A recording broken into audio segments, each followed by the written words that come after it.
요즘 그 MZ 세대를 중심으로 로테이션 소개팅이 아주 빠르게 확산되고 있다고 합니다. 통상 소개팅은 남녀 한 쌍씩 만나는 거 아닙니까? 소개팅 해보신 분들 그렇죠?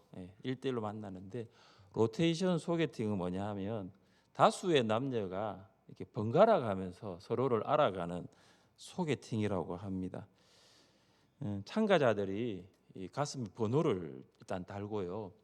자기를 소개할 수 있는 프로필을 작성합니다. 그래서 여성들은 테이블에 앉아 있고 이 남성들이 이 테이블을 옮겨가면서 이제 각각 10분 동안 이제 대화를 나누는 방식으로 진행이 된다고 합니다. 이제 딱 이제 10분 만에 이제 대화를 해야 되거든요. 그 시작과 동시에 이 테이블마다 이 치열한 탐색전이 벌어집니다. 상대의 얼굴과 이 프로필 카드를 보면서 이 참가자들이 눈동자가 아주 빠르게 움직인답니다. 그러면서 이제 10분 안에 이제 물어봐야 되니까요. 퇴근 후에 뭐 하세요? 이제 이런 것도 물어보기도 하고, MBTI 유형이 저와 같으시네요. 이런 것도 물어보기도 하고, 요즘 넷플릭스로는 어떤 거 보세요? 막 이런 대화들이 막 오고 갑니다. 어떤 테이블은 막 하하호 하면서 막 이렇게 서로를 이제 알아가는 그런 남녀들이 있는가 하면 어떤 테이블은 계속 물만 마신답니다. 그래가지고 어떤 참가자는 이 2시간에 이렇게 10분씩 이성과 대화를 하는데 그게 어려웠는가 봐요. 그래서 2시간 동안 물을 7잔 마셨다고 이야기를 하더라고요. 제가 이제 이 기사를 보면서 복음송이 하나 생각났습니다. 당신은 사랑받기 위해 태어난 사람, 당신의 삶 속에서 그 사랑받고 있지요. 제가 왜 이 사랑이 생각나냐 하면은 왜 이 사람들이 그 10분 동안 그 서로 알아가려고 그 로테이션 소개팅을 하는 이유가 뭘까? 좀 사랑받고 싶다는 거예요. 나를 좀 알아줬으면 좋겠고 나를 좀 이해해주면 좋겠다. 그런 느낌이 들었어요. 우리는 누군가로부터 내가 사랑을 받고 있다고 할 때 내가 살아있다라는 것을 느끼는 존재입니다. 혼자 있는 아담을 보신 하나님께서 하와를 만드신 이유도 그와 같지 않습니까? 인간은 사랑으로 살아가는 존재라는 거죠. 사랑받고 사랑하고 사랑받는 그런 존재라는 것을 우리가 알 수가 있습니다. 사도 요한은 에베소에서 소아시아의 여러 교회 성도들에게 보내는 이 첫 번째 서신 요한 1서에서 서로 사랑하자는 메시지를 전합니다. 여러분 성도라면 당연히 서로 사랑해야 합니다. 그런데 알면서도 잘 안 되는 것이 사랑인 것 같아요. 많이 들었고요, 또 많이 배웠고요. 서로를 사랑해야 된다는 것을 알면서도 몸으로 행동으로 잘 안 되는 것이 사랑입니다. 여러분 요한은 성도들에게 서로 사랑하자 이 메시지만 전한 것이 아니고 오늘 본문을 자세히 보면은 서로 사랑해야 할 이유가 몇 가지 나오고 있습니다. 이 시간 사랑을 표현해야 하는 서로 사랑해야 하는 이유 3가지를 살펴봄으로써 하늘샘 성도인 우리도 올해 교회 표와 같이 서로 사랑을 표현할 수 있기를 주님의 이름으로 축복합니다. 왜 우리는 사랑을 표현해야 할까요? 첫째, 하나님이 사랑의 본질이기 때문입니다. 우리 7절과 8절 말씀을 같이 읽습니다. 7절과 8절입니다. 사랑하는 자들아 우리가 서로 사랑하자. 사랑은 하나님께 속한 것이니 사랑하는 자마다 하나님으로부터 나서 하나님을 알고 사랑하지 아니하는 자는 하나님을 알지 못하나니 이는 하나님은 사랑이심이라. 아멘. 여러분 왜 성도는 서로 사랑을 표현해야 합니까? 하나님이 사랑의 본질이기 때문입니다. 사도 요한은 성도를 이야기하면서 성도는 하나님으로부터 난 사람이라고 합니다. 하나님으로부터 난 사람은 말씀과 성령으로 거듭난 사람, 곧 하나님의 자녀를 말합니다. 그러니까 하나님의 자녀라면 하나님이 어떤 분이신가를 잘 알고 있어야 합니다. 여러분은 부모님을 어떤 분으로 알고 계십니까? 부모님을 한번 생각해 보세요. 부모님을 한번 생각해 볼 때 어떤 이미지가 떠오릅니까? 따뜻하고 인정이 많은 분으로 떠오르십니까? 아니면 아주 차갑고 엄격하신 분으로 떠오릅니까? 아니면 편안하고 소탈하십니까? 유머가 많고 재미있으십니까? 그런데 여러분이 알고 있는 이 이미지가 진짜 부모의 모습일까요? 진짜일 수도 있고 아닐 수도 있어요. 집에 먹을 것이 없을 때, 양식이 없을 때 우리는 부모님께 여쭙니다. 어머니 식사하셨어요? 근데 어머니는 벌써 다 먹었다고 하십니다. 실제로는 식사를 하신 것이 아니지요. 자녀들에게 먹을 것이 부족하니까 어머니는 그냥 다 먹었다고 말씀을 하신 것입니다. 부모님이 편찮으실 때 우리는 이렇게 여쭙니다. 아버지 괜찮으세요? 아버지는 괜찮다고 하십니다. 다 나았다고 하십니다. 그런데 실제로는 다 나은 것이 아닙니다.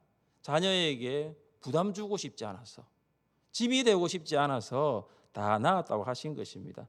그러니까 이 자녀가 부모를 다 알 수가 없어요. 그런데 언제 자녀가 부모를 압니까? 그 자녀가 부모가 되면 부모를 아는 거죠. 어머니가 다 먹었다고 하신 것이 진짜 다 드신 것이 아니었구나, 그때 아는 거예요. 아버지가 다 낳았다고 하신 것이 진짜 다 낳은 것이 아니었다는 것을 부모가 되면 아는 것입니다. 육신의 자녀가 육신의 부모를 아는 것처럼 하나님의 자녀는 하나님을 압니다. 하나님을 안다는 것은 하나님이 어떤 분이신가, 하나님의 성품을 안다는 것과 같습니다.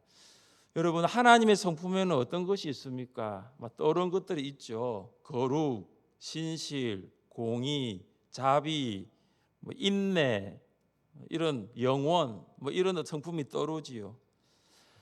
오늘 사도 요한은 이 모든 성품을 아우르는 것이 있다라고 이야기합니다.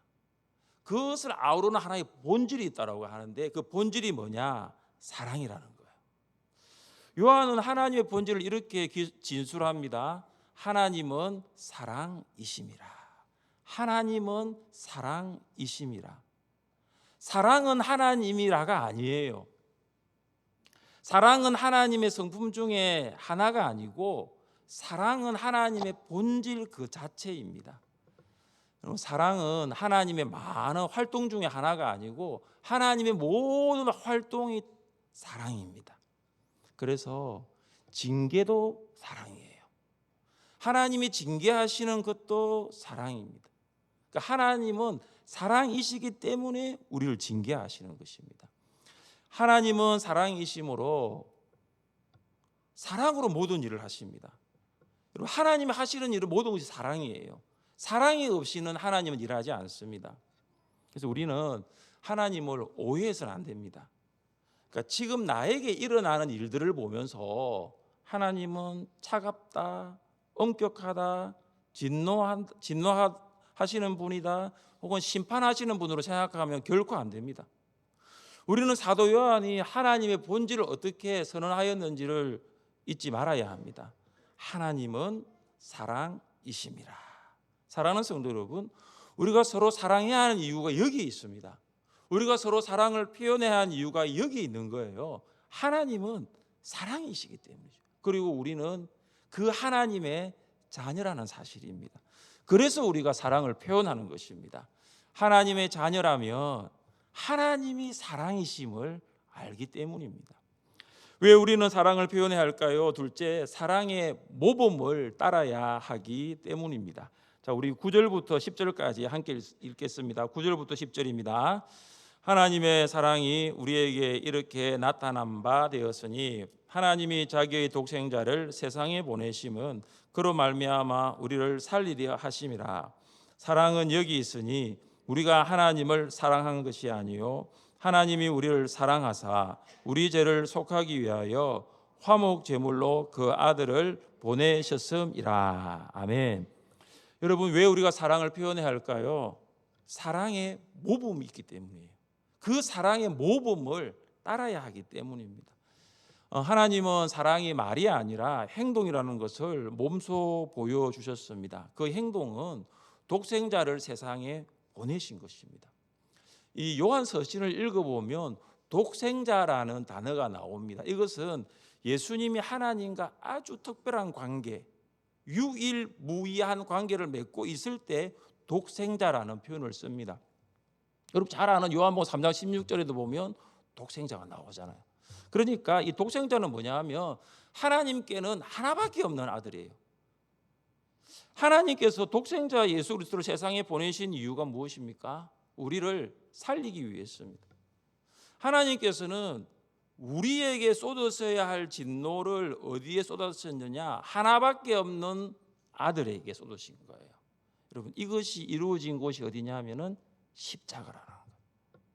그래서 사도 요한은 오늘 이 본문 10절에서 보면 사랑은 여기 있으니 이렇게 말합니다. 영어 성경에 보면 이것이 사랑입니다 이렇게 나와요. This is love. 이것이 사랑입니다. 우리는 한 번도 하나님을 사랑해 본 적이 없습니다. 여러분 하나님을 사랑해 본 적이 있으십니까? 예수님 믿기 전에 우리는 한 번도 하나님을 사랑해 본 적이 없어요. 우리는 왜냐하면 하나님께 대하여 죽은 자였기 때문입니다. 우리는 허물과 죄로 죽었기 때문입니다. 그래서 우리는 하나님을 사랑할 수가 없었습니다. 그런데 하나님은 우리를 사랑하십니다. 먼저 우리를 사랑하십니다. 우리의 죄를 씻기 위하여 독생자를 화목 제물로 보내주셨습니다. 오늘 본문에 보면 화목 제물이 있어요. 히브리서에 보면 똑같은 이 화목 제물 단어가 히브리서에서는 속죄소라고 번역이 되어 있습니다. 여러분 대제사장이 대속죄일에 지성소 속죄소에서 그 희생 제물의 피를 뿌리잖아요. 예수님이 우리의 죄를 씻기 위하여 우리의 속죄소가 되어 주신 것입니다. 하나님은 화목 제물을 통하여 우리에게 무죄 선고를 내리셨습니다. 그래서 우리는 사망에서 생명으로 옮겨졌고 예수님의 피로 의인이 되었습니다. 우리는 더 이상 우리의 죄값을 감당하지 않게 되었던 것입니다. 이것이 하나님의 사랑입니다. 여러분 왜 우리가 사랑을 표현해야 할까요? 하나님께서 먼저 사랑의 모범을 보여주셨기 때문입니다. 사랑이 바로 이것이라는 거죠. This is love. 이것이 사랑이라는 거죠. 말로 하는 것이 사랑이 아니고 행동이라는 것을 몸소 보여주셨기 때문입니다. 제가 가정교회 세미나에 참석한 적이 있었습니다. 그때 도전받았던 많은 내용들 중에 한 가지가 이것입니다. 신앙은 듣고 배우는 것이 아니라 보고 배운다는 것이었습니다. 우리 교회에 목장이 있습니다. 여러분 목장은 신앙이 무엇인가를 보고 배울 수 있는 최적의 현장입니다. 자녀는 부모가 이 목장 모임을 준비하는 것을 통해서 왜 우리 부모님이 목장 모임 하는 날이면 저렇게 할까? 사랑을 배웁니다. 사랑을 보는 거예요. 청소해야 되지요. 애찬을 준비해야 되지요. 이것을 보면서 자녀들은 뭐냐 하면 이것이 사랑이구나. 이걸 알아가는 거예요. 부모가 목자와 목녀로서 목원을 사랑하는 모습을 보고 자란 자녀는 청년부에 올라가면은 또 청년부 목자와 목녀로 섬길 수 있는 거예요. 왜냐? 보고 자랐기 때문에. 그리고 그들이 장년이 되면은 하늘샘교회 목자와 목녀로서 사랑을 표현하는 삶을 삽니다. 실제로 딸이 이제 어릴 때부터 이제 부모님이 이렇게 목자와 목녀로 섬기는 것을 봐왔어요. 그래서 딸이 결혼해가지고 이제 사위는 목자가 되고 이 딸은 목녀가 되어가지고 목장을 섬기는 이제 부부가 되었습니다. 한 번은 이제 이 딸의 어머니인 권사님이 이 딸에게 물었습니다. 야, 너 목녀로 이렇게 섬기는 거 힘들지 않아? 이렇게 또 밥을 해야 되고 이 목원들 챙겨야 되는데 힘들지 않아 하니까 돌아오는 딸의 대답이 감동입니다. 엄마가 목녀로 섬기는 것을 내가 보고 배웠잖아요. 여러분 이것이 신앙이에요. 이것이 사랑이에요. 엄마는 딸의 모범이 된 것입니다. 딸은 사랑의 모범인 엄마를 따라가고 있는 것입니다. 사랑하는 성도 여러분, 왜 우리는 사랑을 표현해야 할까요? 하나님께서 독생자 예수 그리스도를 통해서 우리에게 사랑이 뭐라는 것을 이미 모범으로 보여주셨기 때문입니다. 그래서 우리는 어떻게 사랑해야 하는가, 우리는 어디까지 사랑해야 하는가를 예수님을 통해서 보고 있습니다. 그래서 우리는 사랑하는 것입니다. 우리 11절 말씀을 같이 읽겠습니다. 11절입니다. 사랑하는 자들아, 하나님이 이같이 우리를 사랑하셨은즉 우리도 서로 사랑하는 것이 마땅하도다. 아멘. 하나님의 사랑의 모범은 서로에게 사랑을 표현하는 동기입니다. 하나님의 사랑의 모범은 서로를 사랑해야 할 이유입니다. 그러니까 서로를 사랑하는 것은 외부에서 오는 강제성이 아니고 내부에서 오는 자원함입니다. 그러니까 억지로 사랑하라는 것이 아니고 자원함으로 사랑하는 것입니다. 예수님은 우리에게 이렇게 말씀하십니다. 너희 아버지의 자비로우심과 같이 너희도 자비로운 자가 되라. 하나님이 우리를 사랑하신 것 같이 우리도 서로 사랑을 표현하는 것이 마땅합니다. 하나님이 우리에게 사랑의 모범을 보이셨으니 우리가 그 사랑을 따라가는 것은 지극히 당연한 것입니다. 왜 우리는 사랑을 표현해야 할까요? 셋째, 교회는 하나님의 사랑을 보여주는 실체이기 때문입니다. 자, 우리 12절 말씀을 함께 읽겠습니다. 12절입니다. 어느 때나 하나님을 본 사람이 없으되 그의 사랑이 우리 안에 온전히 이루어지느니라. 아멘. 성경은 분명히 하나님을 본 사람이 없다고 합니다. 하나님은 우리 눈으로 볼 수 있는 분이 아니십니다. 하나님을 보고 살 수 있는 사람은 없습니다.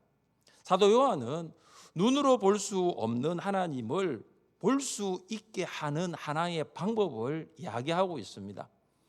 눈으로 볼 수 없는 하나님을 볼 수 있게 하는 방법이 있다라는 것입니다. 그것이 서로 사랑을 표현하는 것입니다. 우리가 서로 사랑을 표현할 때에 볼 수 없는 하나님을 사람들에게 보여줄 수가 있습니다. 우리가 서로 사랑을 표현할 때에 하나님이 우리 안에 계시다라는 것을 알 수가 있습니다. 2000년 전 예수님이 십자가에서 화목 제물이 되심으로 하나님의 사랑은 보여지게 되었습니다. 그러나 지금은 예수님이 우리와 함께 계시지 않습니다. 지금은 더 이상 예수님이 세상 사람들에게 이것이 하나님의 사랑이라고 보여줄 수는 없습니다. 이제 누가 사람들에게 하나님의 사랑을 보여줄 수 있습니까? 바로 교회입니다. 이 시대에 하나님의 사랑을 보여줄 수 있는 유일한 실체가 어디 있느냐? 교회입니다. 새 계명을 너희에게 주노니 서로 사랑하라. 내가 너희를 사랑한 것 같이 너희도 서로 사랑하라. 너희가 서로 사랑하면 이로써 모든 사람이 너희가 내 제자인 줄 알리라. 여러분, 이 말씀을 메시지 성경으로 한번 읽어드릴 테니까 한번 들어보세요. 내가 너희에게 새 계명을 준다. 서로 사랑하여라. 내가 너희를 사랑한 것 같이 너희도 서로 사랑하여라. 너희가 서로 사랑할 때 모든 사람이 그 모습을 보고, 모든 사람이 그 사랑하는 모습을 보고 너희가 내 제자라는 것을 알게 될 것이다. 우리가 서로 사랑하면 모든 사람이 그 모습을 봅니다. 우리가 서로 사랑할 때에 세상 사람들은 우리가 서로 사랑하는 모습을 봅니다. 여러분, 우리가 사랑하는 것이 완전한 사랑이 아닐 수 있습니다. 사람들이 보는 사랑도 하나님의 완전한 사랑이 아닐 수 있어요. 여러분, 그러나 우리가 사랑하는 이 사랑을 표현하는 모습을 보여주면 사람들은 불완전한 모습을 통해서도 하나님의 사랑을 볼 수 있는 거예요. 산상수훈에서 예수님은 제자들에게 이런 말씀을 하셨습니다. 우리 같이 한번 읽어보겠습니다. 이같이 너희 빛이 사람 앞에 비치게 하여 그들로 너희 착한 행실을 보고 하늘에 계신 너희 아버지께 영광을 돌리게 하라. 아멘. 여기도 보십시오. 보고, 본다라는 거죠. 교회가 착한 행실을 실천하고 사람들은 그 행실을 봅니다. 교회가 사랑을 표현하면 사람들은 그 사랑을 봅니다. 여러분, 사람들에게 보여주기식의 사랑을 하자는 것이 아닙니다. 교회가 정말로 하나님의 사랑으로 이웃을 사랑하면 사람들은 그 사랑을 보게 된다라는 것을 말씀을 드리는 것입니다. 한국 교회 2025년 트렌드 10대 키워드 중에 하나가 있습니다. 그 하나가 뭐냐면 솔트리스 철치입니다. 이 솔트리스 철치가 뭐냐 하면은 솔트인데 솔트리스잖아요, 그죠? 사회와 문화의 영역에서 한국 교회 영향력이 감소되는 것을 솔트리스 철치라고 부릅니다. 교회가 세상을 걱정을 했는데 이제는 세상이 교회를 걱정을 한다는 이야기까지 들립니다. 그런데 우리 하늘샘 교회는 어떻습니까? 저는 솔트리스 철치 아니라고 생각합니다. 우리 교회는 몇 년 전부터 하나름 나눔 사회적 협동조합을 통하여 지역 사회와 지역 사회에 또 문화와 교육의 영향력을 나타내고 있습니다. 그 이유가 무엇입니까? 사랑이죠. 하나님의 사랑을 받은 성도들이 이웃에게 사랑을 흘려 보내고 있습니다. 그래서 동구와 동구에 사는 사람들이 이 사랑을 보고 뭘 알죠? 우리 교회의 이 모습을 보고 뭘 알죠? 하나님의 사랑을 보고 있다는 거예요. 사랑하는 성도 여러분, 남편이 아내에게 사랑을 표현하면 아내는 하나님의 사랑을 봅니다. 아내가 남편에게 사랑을 표현하며 남편도 하나님의 사랑을 봅니다. 목자가 목원에게 사랑을 표현하면 목원이 하나님의 사랑을 보는 것입니다. 인터넷에서 감동 있게 읽은 이야기가 있어서 나누고자 합니다. 폴이라는 사람이 있었는데요. 이 폴이 뉴욕 브루클린에 있는 사무실에서 회사 동료들과 함께 이제 출장을 가려고 공항으로 가고 있었습니다. 그날따라 금요일 오후였고 공항 가는 택시 잡는 것이 굉장히 힘들었습니다. 그런데 운 좋게도 저 건너편에 택시가 한 대요. 빈 택시가 오고 있었습니다. 그래서 이 폴과 동료들이 그 택시만을 바라보고 뛰기 시작한 거예요. 그래가지고 딱 뛰어가면서 택시는 잡았는데 한 가지 엄청난 일이 일어났습니다. 동료 중에 누군가가 그 뛰어가면서 노점상의 그 가판대를 이렇게 차버린 거예요. 과일과 야채들이 바닥으로 막 흩어져 버렸습니다. 근데 이런 상황을 폴의 동료들은 알지 못했습니다. 그래서 빨리 오라고 폴을 불렀습니다. 근데 그 순간 폴은 그 자리에서 멈추어 서버렸습니다. 택시 탄 동료들이 빨리 타라고 늦게 오면 비행기 놓친다고 했는데도 폴은 그 자리를 떠나갈 수가 없었습니다. 그래서 동료들은 택시 타고 다 떠나가고 폴은 길바닥에 구르고 있는 과일과 야채들을 줍기 시작했습니다. 그 시간 너무나 많은 사람들이 뉴욕 가운데 있었지만 그 길거리 가운데 많은 보행자들이 있었지만 누구 한 사람 관심 가져주는 사람이 없었습니다. 폴은 과일과 야채들을 다 줍고 노점상 할머니에게 다가갔습니다. 할머니가 울고 있었습니다. 가까이 가서 자세히 보는데 그 할머니가 앞을 볼 수 없는 시각장애인이었습니다. 폴은 할머니 손에 돈을 꺼내어 쥐어주면서 이렇게 말했습니다. 할머니, 이 돈이면은 오늘 손해 보신 거 충분히 해결될 거예요. 그렇게 했습니다. 그랬더니 그 할머니가 이렇게 물었습니다. 혹시 예수님이세요? 순간 폴은 당황했습니다. 나는 절대 예수가 아닙니다. 그 시각장애인 할머니가 말합니다. 아니에요. 당신은 예수님이에요. 그 할머니는 가판대가 넘어지는 순간에 자기를 도와줄 분은 예수님밖에 없음을 알고 기도를 하였다고 합니다. 예수님, 제발 도와주세요. 내가 이렇게 기도를 했는데 예수님이 즉시 나를 도와주었으니 당신은 틀림없이 예수님입니다. 그날 폴은 비행기를 놓쳐서 공항 근처에서 하룻밤을 머물게 되었고 그러면서 스스로에게 이런 질문을 했다고 합니다. 누군가가 당신을 예수님 같다고 착각하게 했을 때가 언제인가? 여러분, 저는 이거를 읽으면서 저에게도 그런 질문을 한번 던져봤어요. 누군가가 나를 예수님 같다고 착각하게 했을 때가 언제인가? 여러분에게도 한번 질문을 던지고 싶어요. 누군가가 여러분을 예수님 같다고 착각하게 했을 때가 언제입니까? 그때가 언제냐 하면은 사랑을 표현할 때, 정말로 사랑을 표현할 때 그 사람은 우리에게 말합니다. 혹시 예수님이세요? 우리는 오늘 사랑을 표현해야 하는 분명한 이유를 알았습니다. 하나님이 사랑의 본질이기 때문입니다. 우리는 사랑의 모범을 알고 있고 그 사랑의 모범을 따라가야 하기 때문입니다. 또한 교회는 이 하나님의 사랑을 알지 못하는 세상과 사람들을 향해서 이 하나님의 사랑을 보여줄 수 있는 유일한 실체가 바로 교회이기 때문입니다. 저는 여러분이 하나님의 자녀로서 하나님의 사랑의 본질을 붙잡고 또한 하나님의 사랑의 모범을 따라가는 그러한 사랑을 표현하는 성도로 살아갈 수 있기를 주님의 이름으로 축복합니다. 우리 자리에 일어나셔서 함께 찬양하겠습니다.